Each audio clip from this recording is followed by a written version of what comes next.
So hello guys and welcome back to our channel. Today I'm going to show you how to log in on Zangi on another phone. So you can log into your Zangi account using another phone just by entering your Zangi number and a password on the sign in screen.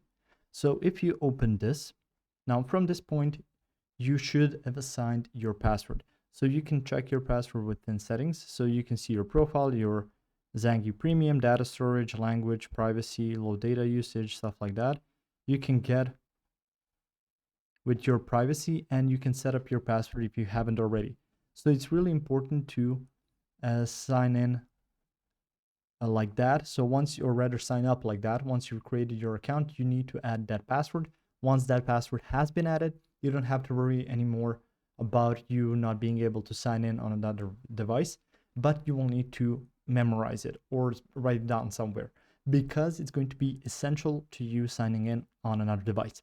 So if you go to another device, you can just choose to put in some specific stuff like your private number. So the number that you got assigned to once you've created your account, and make sure that you don't go to sign up. You will see at the very bottom of the screen in smaller font, it's going to say sign in or already have an account, something similar to that.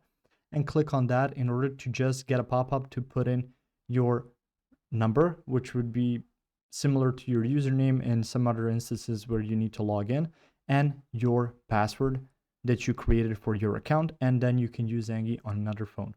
If you found this information helpful or useful, you can like the video, you can also share the video, you can subscribe to our channel and click the notification bell to get notified about new videos on Zangi or some other topics you might find interesting as well.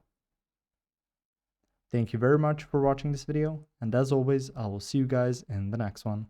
Goodbye.